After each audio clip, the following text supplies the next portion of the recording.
difference? It's a little bit more subtle, but that's just like in a choir. When you have four voices singing, sometimes you might want to have a soprano.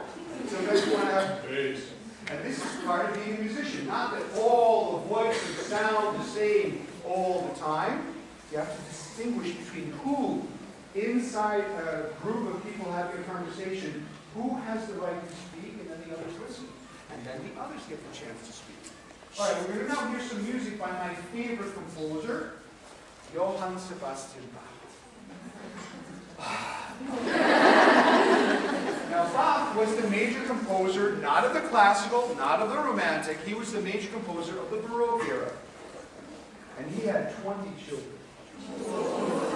And because he wanted all of his children to become musicians, he taught all of his children how to play the instruments. And he wrote a lot of pieces for them to practice. We're now going to hear a very famous piece of music that he wrote for his children to practice on the harpsichord.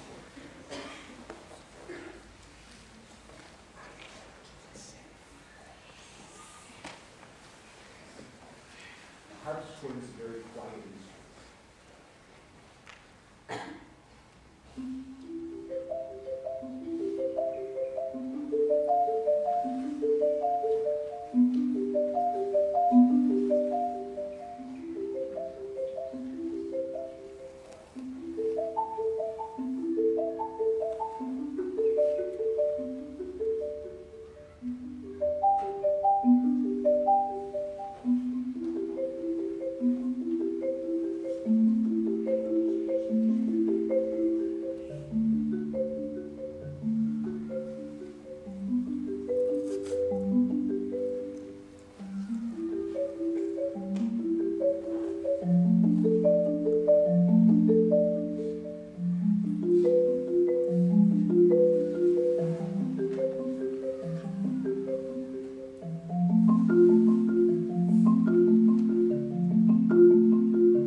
On the piano? Who knows what this is called? Anybody know? Yes? Ave Maria. Okay, that's a very good answer that happens to be wrong. But it's not her fault. It's a little bit confusing for a whole bunch of people. What I just played is known as the Prelude in C major by Bach. And that comes from the collection known as the Well-Tempered Clavier, pieces that he wrote for his students and for his children. Why do people think of this as the Ave Maria? Because this is a very special piece of music. It does not have a melody. It has harmony. It has rhythm. Very boring rhythm. But no melody. So about 150 years ago, a French composer by the name of Charles Gounod took this piece of music that he thought, this doesn't have a melody, I'm going to give it one. So he wrote the melody that became famous as the Ave Maria. So when people listen to this music, the Bach original version, they automatically hear the melody whether it's played or not. Now, this is a little bit complicated if you want to hear what Bach wrote. If you want to play no, then we can play no. The soprano singing way up in the stratosphere. But this is the Bach version. What is different about this piece by Bach and Mozart? Beethoven.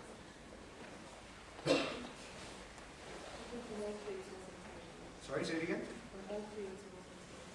From all three, it's mostly sentimental. Okay. Who says that the Bach piece was sentimental? It's sentimental compared to the Mozart, yes? Is it sentimental compared to the Beethoven? Who says yes? Who says no? Who's not sure? Okay, good. Now that's the kind of piece that you would normally not assume would be too sentimental. There is no melody. It's very, very withdrawn. It's almost like it's an etude for the fingers, which is actually what it is. Did you notice something different about the mallets I used? What did I do differently regarding the choice of the mallets? Yes, please. I used big ones.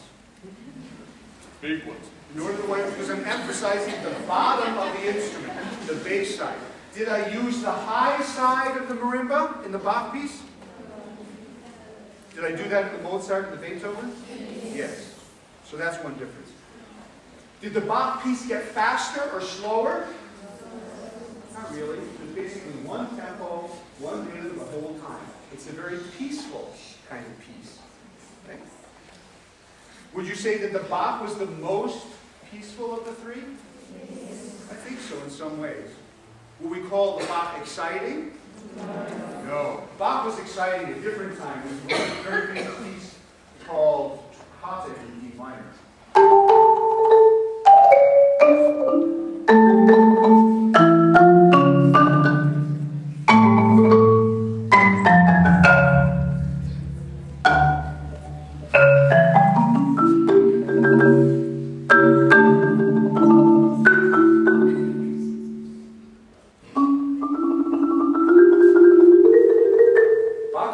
Exciting, but not in the prelude in C major. He was not that exciting. Now, all these composers are from the German-speaking area of Europe, Austria and Germany. Bach was a German, Mozart was an Austrian, Beethoven was a German. But now we're going to go a little bit further away. We're going to go to Asia. Who can name me 3 countries in Asia? This should be relatively simple. Are we in Asia here? No. North Korea, that's right, it's very often in the news nowadays. What else is in Asia? India, that's right. There's also the Indian subcontinent. What else is in Asia? China, right, okay. And now we're going to go to Asia for a little bit of music for the marimba. It might sound differently, no? Maybe it sounds a little bit different because people have different languages and their music reflects their language. So let me try to find some Japanese melodies here.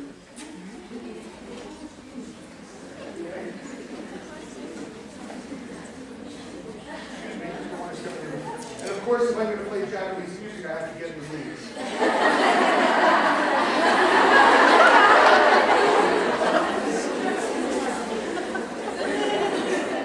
Now, it's very important to learn foreign languages. If you're going to play Japanese music, you have to do it right. This is called a hachimaki. Can you all say hachimaki? Hachimaki! Hachimaki!